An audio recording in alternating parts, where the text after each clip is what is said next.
Seigneur, ta parole est grande, elle demeure à jamais.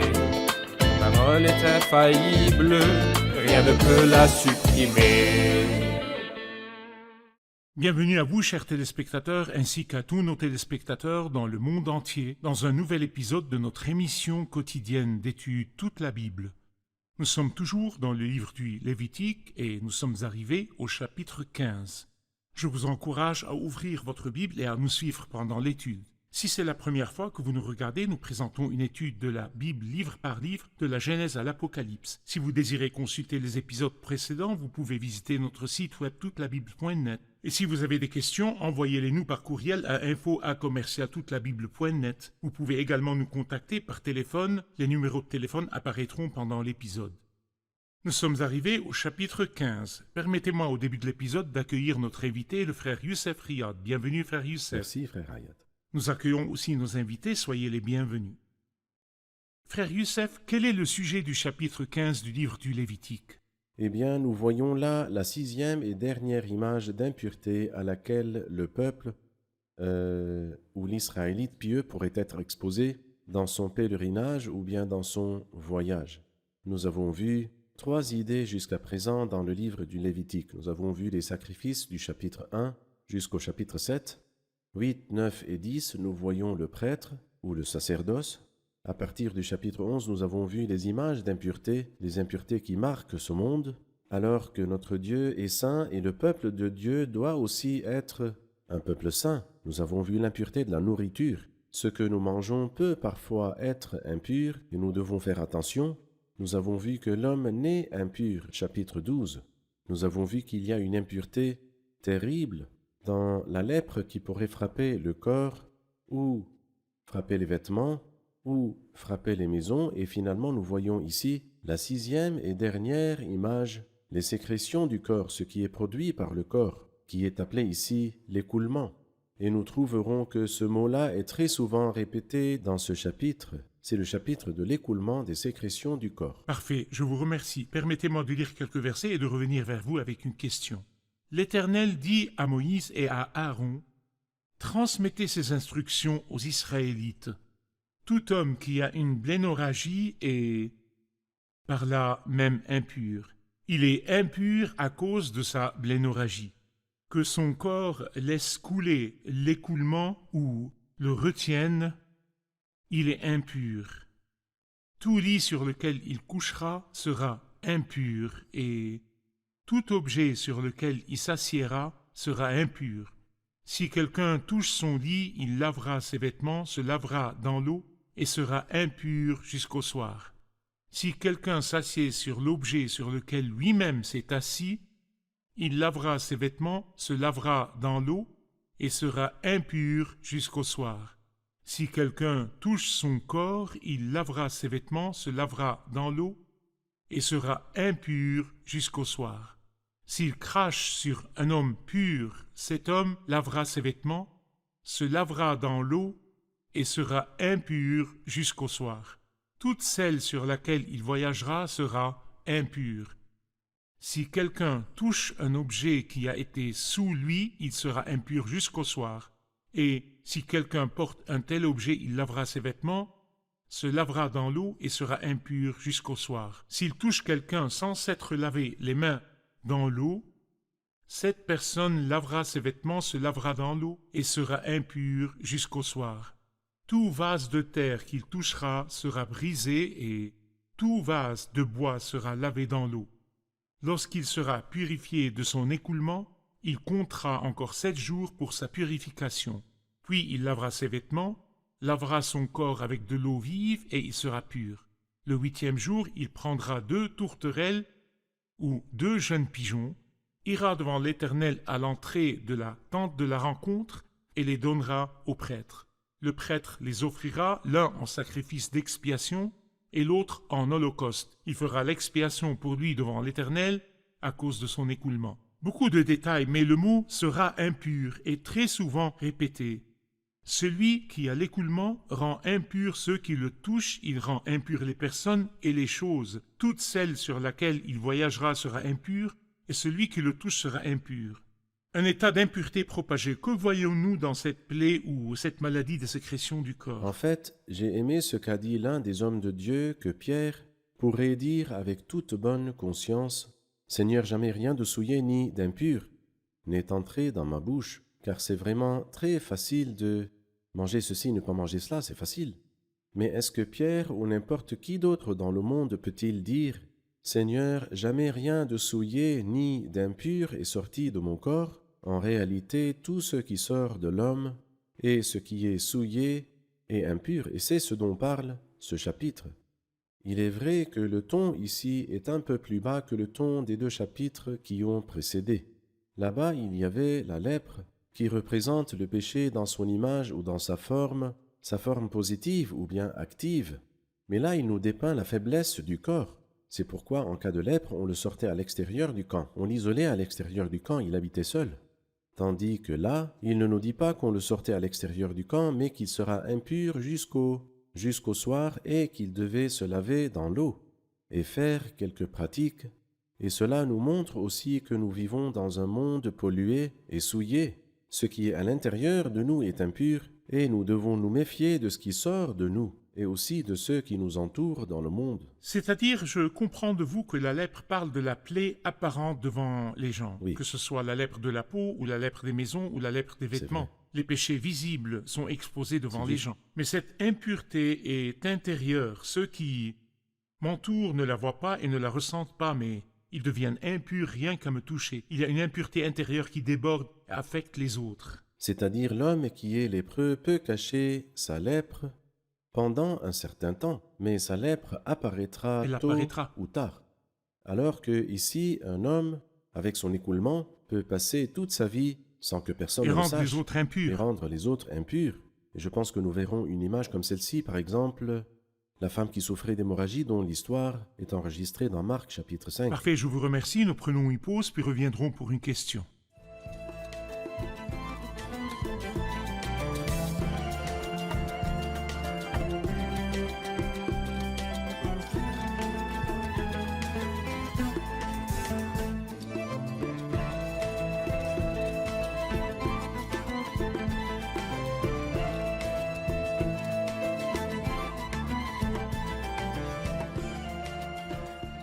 Vous avez mentionné plus d'une fois les sécrétions du corps. Pourriez-vous nous expliquer? Qu'est-ce qu'on entend par sécrétion du corps? Oui, eh bien, le mot corps dans la Bible sainte a en fait 2 significations. Dans la langue grecque dans laquelle le Nouveau Testament a été écrit, nous trouvons 2 mots, sarkès et soma. Et si vous voulez, dans la langue anglaise, c'est body et flesh. Et dans la langue arabe, nous n'avons qu'un seul mot, mais nous devons, selon le contexte, comprendre la différence entre la chair et le sang, ce corps-là, dont il dit jamais personne n'a détesté son propre corps, mais il le nourrit et en prend soin, et je m'en sers pour servir le Christ. Ainsi, moi, je ne méprise pas ce corps, et le mépris du corps est une pensée gnostique qui est extrêmement loin de la pensée de la Bible sainte, très loin. Mais quand il nous dit par exemple, par l'esprit, vous faites mourir les manières d'agir du corps, si vous vivez en vous conformant à votre nature propre, vous allez mourir. Il entend par là la nature déchue, par laquelle nous sommes nés par nos parents, et qui n'est différente en rien du tout de la nature corrompue du pécheur. Parfait. C'est-à-dire, quand le Seigneur nous a donné une nouvelle naissance, il n'a pas réparé l'ancienne nature, il l'a laissée. Et il n'a pas l'intention de la réparer, il veut l'enlever définitivement quand il viendra dans l'enlèvement. Mais tant que nous vivons là sur terre, nous avons 2 natures. La nature qui est nouvelle et que j'ai prise de Dieu et qui est la nature divine. Et par cette nature divine, nous pouvons fuir la corruption qui existe dans le monde par la convoitise. Mais j'ai aussi une nature indomptable qui a tendance à pécher. Et je devrais rester vigilant. Et par l'esprit, vous faites mourir les manières d'agir du corps, les œuvres de la nature, déchues et corrompues.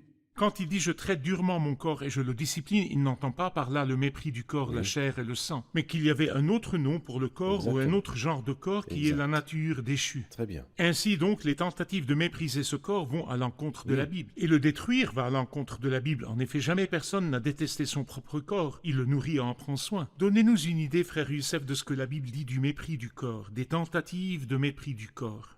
En fait, comme je l'ai dit tout à l'heure, cette pensée-là n'est pas du tout une pensée chrétienne. et elle ne tire pas ses racines de la parole de Dieu, le mépris du corps. Il s'agit plutôt d'une pensée gnostique. Et parce que c'est une pensée gnostique, les gnostiques sont apparus au IIe siècle, mais leurs premières manifestations ont commencé, et l'apôtre Paul, dans l'épître aux Colossiens, a répondu en fait à cette pensée gnostique qui est loin de la parole de Dieu. Et nous lisons dans Colossiens chapitre 2 quelque chose sur cette pensée dont vous avez parlé. Lorsqu'il dit ces paroles, il dit « Si vous êtes morts avec le Christ, aux principes élémentaires qui régissent le monde, pourquoi, comme si vous viviez dans le monde, vous soumettez-vous à toutes ces règles? Ne prends pas, ne goûte pas, ne touche pas. Elles ne concernent que des choses destinées à disparaître dès qu'on en fait usage. Il s'agit bien là de commandements et d'enseignements humains, et non pas d'enseignements de Dieu. Il s'agit de commandements et d'enseignements humains, à savoir « ne prends pas, ne goûte pas, ne touche pas ». Puis il dit « ils ont en vérité une apparence de sagesse, gnostique, la pensée gnostique, car ils indiquent un culte volontaire que Dieu n'a pas exigé, de l'humilité. » Quelqu'un dirait « l'humilité est bonne ». Écoutez la suite du verset. « De l'humilité et le mépris du corps, ce dont vous vous informez, mais ils sont sans aucune valeur et ne servent qu'à la satisfaction personnelle. » Ou dans une autre traduction, « ils n'ont pas la moindre valeur sinon celle de servir la satisfaction de l'humanité, dans le sens que je méprise la chair et le sang, et le résultat de tout cela sera que la nature déchue, celle même que je cherche à mépriser, s'épanouira en moi. Et alors nous nous admirerons nous-mêmes un peu plus et même beaucoup, que je jeûne aujourd'hui, par exemple, et que le monde entier doit savoir que je jeûne aujourd'hui. Mais alors, lorsque vous jeûnez, c'est comme si, en fait, vous vous retirez de la scène. Non, j'insiste à me mettre dans la scène et dans le paysage. Ce que je fais donc, c'est le mépris de la nature, ou plutôt de la chair et du sang, et la satisfaction de la nature déchue, alors que ce devrait être l'inverse, que je prenne soin de mon corps, de la chair et du sang, et que je ne donne pas du tout à la nature déchue la chance de s'épanouir. Comme ça, nous avons fait la distinction entre le corps comme nature déchue à laquelle il faut résister et ce corps de chair et de sang qui a besoin d'attention. C'est vrai. Et ce mépris du corps devrait faire face à la nature déchue et non à la chair et le sang. Exactement. Le chair et le sang, en effet, jamais personne n'a détesté son propre C'est corps. vrai. Revenons au corps comme nature déchue. Il a des sécrétions, Oui. il a des œuvres. La Bible nous parle des sécrétions du corps, des œuvres de la nature humaine, dont une image ici est les sécrétions du corps de celui qui a un écoulement. C'est vrai. Que nous en dit la Bible? Eh bien, si nous revenons à l'épître aux Galates, le chapitre 5 nous parle du fruit de l'esprit et des œuvres de la chair. Et vous remarquez la différence entre les deux expressions. Le fruit de l'esprit, ce fruit-là, pas besoin de faire des efforts pour le porter. C'est une chose naturelle. C'est-à-dire le pommier, que produira-t-il? Il produit des pommes, mais donnez-lui de l'eau, arrosez le pommier, et il produira des pommes. Mais les œuvres de la nature humaine vous font penser au chantier et au... Il y a de l'agitation, il y a du bruit. Donc il nous parle du fruit de l'esprit dans l'épître aux Galates chapitre 5, et il nous parle aussi des œuvres de la nature humaine dans le même chapitre. Les œuvres de la nature humaine, lorsqu'il nous dit ces paroles au verset 19, les œuvres de la nature humaine sont évidentes. Ce sont l'adultère, l'immoralité sexuelle, l'impureté, la débauche, l'idolâtrie, la magie, les haines, les querelles, les jalousies, les colères, les rivalités, les divisions, les sectes, l'envie, les meurtres, les ivrogneries, les excès de table. Oh, c'est vraiment une très longue liste, et il dit encore « et les choses semblables ». C'est-à-dire, j'ai encore beaucoup de choses à dire, comme si l'apôtre Paul le disait. Il y a encore une très longue liste. Et toutes ces choses, d'où viennent-elles? De la nature humaine, de la nature déchue qui s'y trouve. Parfait, je vous remercie. Si nous continuons la lecture du chapitre, nous verrons après cela avec une femme qui a un écoulement. Oui, Cette impureté se trouve chez l'homme et la femme. oui, Le corps est présent chez l'homme et chez la femme. c'est vrai. Tous ceux qui sont issus d'Adam ont cette nature déchue. Mais je voudrais savoir s'il y a un exemple dans le Nouveau Testament sur des personnes que le Maître a rencontrées et qui, physiquement, médicalement, avaient ce problème, et comment le Christ s'y est-il pris avec eux? Eh bien, je me rappelle le merveilleux miracle qui est mentionné en détail dans Marc chapitre 5, lorsque le Seigneur entendit parler de la maladie de la fille de Jairus et qu'il allait la guérir, et en chemin, il a rencontré une femme qui souffrait d'hémorragie depuis 12 ans. Et la Bible nous dit des paroles très émouvantes, mais j'aimerais attirer l'attention sur Elle avait beaucoup souffert entre les mains de nombreux médecins, elle avait dépensé tout ce qu'elle possédait, mais cela n'avait servi à rien, au contraire, son état avait plutôt empiré. C'est-à-dire, il y a 3 ou 4 choses qui sont apparues dans cette histoire, que la femme avait dépensé tout ce qu'elle possédait. La deuxième chose, c'est qu'elle a souffert. Et la troisième chose est que cela n'avait servi à rien. Si seulement les choses s'étaient arrêtées là, dépenses et souffrances qui n'ont servi à rien, mais en plus son état avait empiré. Mais cette femme avait une foi merveilleuse. Elle s'est dit, même sans importuner le maître ni le fatiguer, si je peux seulement toucher le bord de son vêtement, je serai guérie. Et à l'instant, elle toucha le bord de la robe du Seigneur et elle sentit dans son corps qu'elle était guérie de son mal.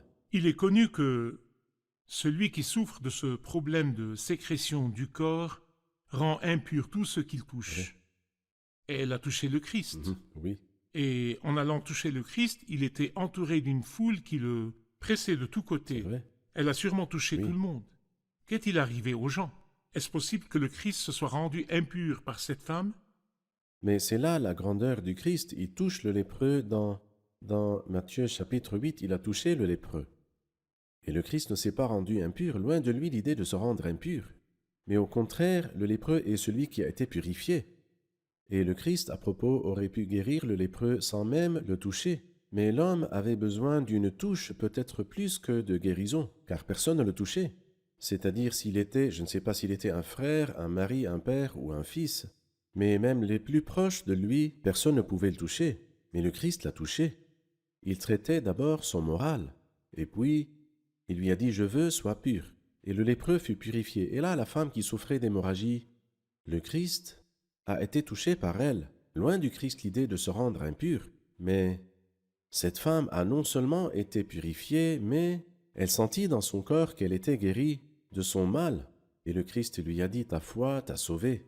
Et il lui dit « Pars en paix ». Celui qui a l'écoulement et les sécrétions du corps, s'il touche des personnes, il les rend impures. S'il monte sur une monture, même les animaux, qui selon la loi sont des animaux impurs, il la rend impure. S'il mange dans un plat, le plat sera impur. Une histoire de propager l'impureté. Je voudrais en tirer un enseignement sur la façon dont le corps et ses sécrétions affectent tout environnement où il se trouve. S'il entre dans une réunion, que peut-il faire? S'il s'assied dans une société, que peut-il faire? Que peut faire le corps, frère Youssef? Eh bien, en fait, lorsqu'il nous dit dans Ésaïe 6, et le prophète Ésaïe, qui est l'un des plus grands prophètes de la Bible sainte, a écrit 66 chapitres, un livre de 66 chapitres. Il dit dans le chapitre 64, « Nous sommes tous devenus comme des objets impurs, et toute notre justice est pareille à un habit taché de sang. » Et je voudrais attirer l'attention sur un verset dans le livre de Job, chapitre 9. Alors notre ami Job dit dans ce chapitre, « Si je me lavais dans la neige, oh, c'est une torture. Si je purifiais mes mains avec du savon, tu me plongerais dans la boue et mes habits m'auraient en horreur. Autrefois, quelqu'un l'avait lu et tu me ferais détester mes habits. » Et j'étais content de cette lecture, mais j'ai trouvé ici que non, ce n'est pas détester mes habits. C'est-à-dire, ce n'est pas moi qui suis dégoûté. Mes habits sont dégoûtés de Ce moi. sont mes habits qui sont dégoûtés de moi. Pourquoi? Parce que comme vous l'avez dit, celui qui touche la personne impure sera impur. Comme si ces habits-là, dès que moi je les mettrai, les habits seront impurs. Mais qu'est-ce que l'homme? Une source d'impureté. Mais nous remercions Dieu, car nous n'avons pas à nous laver dans la neige, ni avec du savon, la potasse caustique, mais plutôt le sang de Jésus-Christ nous purifie de tout péché. Je vous remercie, nous prenons une pause, puis reviendrons pour une question.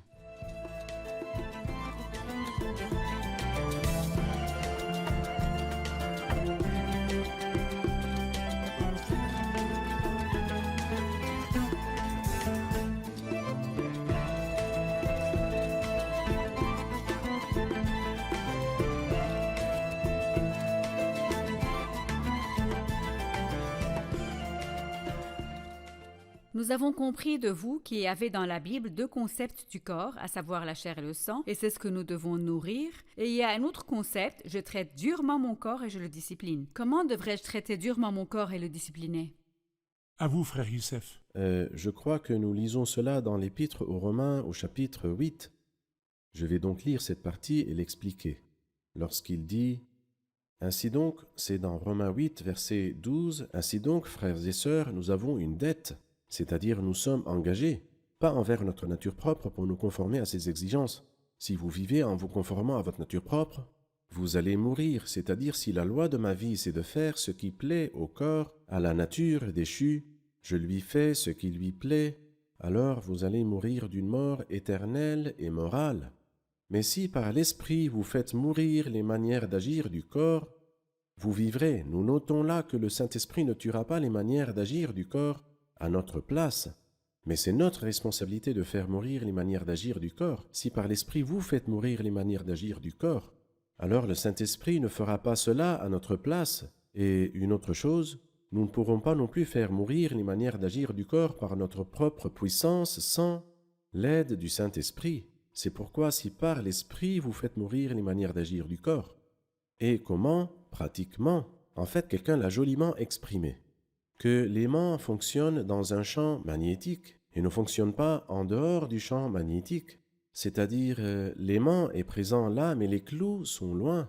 En dehors du champ magnétique de cet aimant, il ne les attire pas. Quand vous l'approchez, vous serez à l'intérieur de ce champ magnétique. À ce moment-là, le fer sera attiré par l'aimant. C'est la même idée. Il y a un champ de travail pour le Saint-Esprit et il ne travaille pas hors de ce champ, le champ du travail du Saint-Esprit. Si vous êtes, ou plutôt si je lis la parole de Dieu, si je suis près du cours d'eau, si je pense au Christ, si je fréquente les enfants de Dieu qui sont saints et croyants, si mes paroles sont toujours axées sur cette atmosphère, alors je suis dans le champ magnétique. Le champ magnétique de l'Esprit Saint. Je suis dans le champ du travail du Saint-Esprit. Et ainsi, je suis capable, pas par ma puissance ou par des moyens légalistes ou bien compulsifs, faire mourir les manières d'agir du corps, pas du tout. Je me trouve dans une atmosphère sainte, comme nous l'avons lu auparavant sur le bélier de consécration. Moi, j'ai rempli mes mains du Christ. Vous me dites, prenez autre chose, je dis, je n'ai pas de place. Mes mains sont remplies, mon esprit est rempli, mes yeux sont remplis. Je n'ai pas de place pour les choses impures du monde. De cette façon, par l'esprit, vous faites mourir les manières d'agir du corps. Je vais aux évangiles et je rencontre un groupe nommé les spécialistes de la loi et les pharisiens. Ils avaient la nature humaine, ils avaient tous les malheurs de la nature humaine. Ils voulaient couvrir la nudité de leur nature humaine et les problèmes de leur nature humaine, la nature déchue, par quelques pratiques religieuses liturgiques extérieures ou les œuvres que le monde perçoit comme de bonnes œuvres. Je voudrais savoir ce qu'ils ont fait et ce que le Seigneur leur a répondu, comment il a réfuté et comment il a dénoncé leurs œuvres corrompues pour dissimuler les manières d'agir du corps. En fait, ce que vous dites se trouve dans tous les évangiles, mais je vais attirer l'attention sur un seul incident, flagrant et tranchant dans sa signification, dans Marc chapitre 7.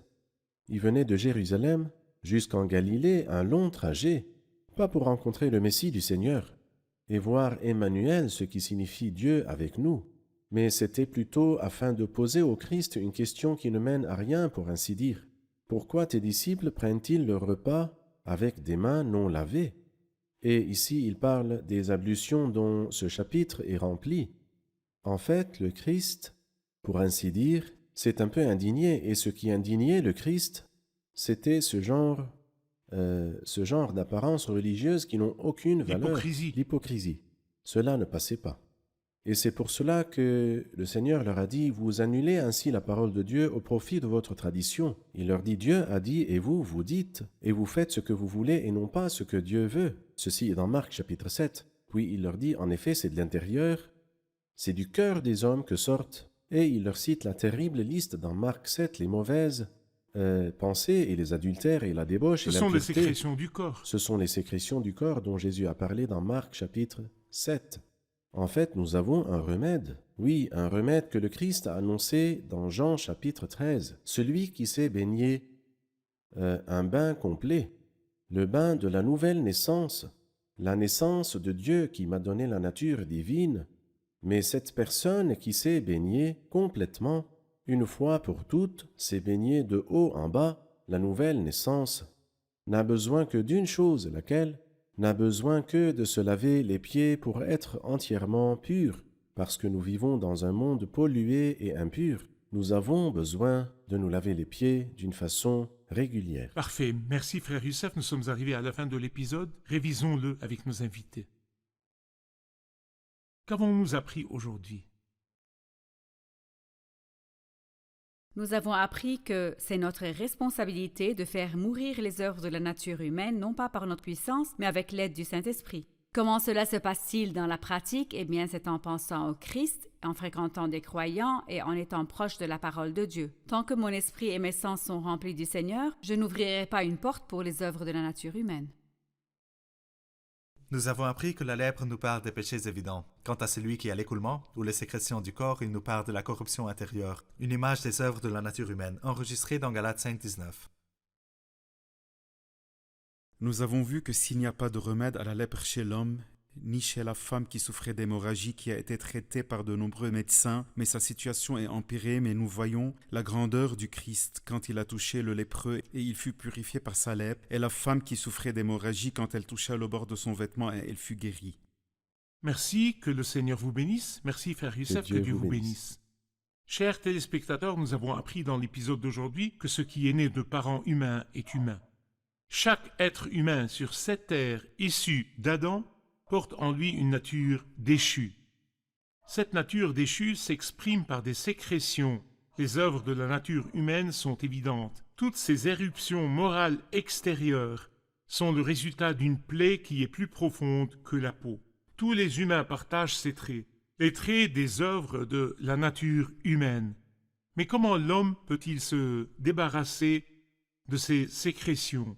Non pas par des efforts extérieurs, ni en se couvrant d'œuvres qui sont visibles devant les gens, ni en s'accrochant aux aspects extérieurs des commandements de Dieu. Mais vous devez d'abord naître de nouveau de Dieu. La deuxième naissance vous donne une nouvelle nature née de Dieu. Et cette nouvelle nature porte du fruit. Il y a des fruits dans votre vie qui montrent que vous êtes né de Dieu. Et dans ce cas, vous pouvez vous éloigner du champ de travail de l'ancien aimant, du champ de travail de la nature humaine, et vous coller à un autre aimant qui a de l'attraction et de la puissance, et par l'esprit nous faisons mourir les manières d'agir du corps. Toutes les sécrétions du corps sont impures et mauvaises, et quand nous permettons aux sécrétions du corps d'apparaître dans n'importe quel milieu, socialement ou religieusement, ou spirituellement, cela rend l'atmosphère impure. Nous devons mettre cette entité déchue sous la bannière de ne plus traiter de nouveau avec elle et nous laisser entraîner par l'esprit et marcher par l'esprit et ne pas accomplir les désirs de notre nature propre, jusqu'à ce que nous nous retrouvions dans un nouvel épisode. Que le Seigneur soit avec vous.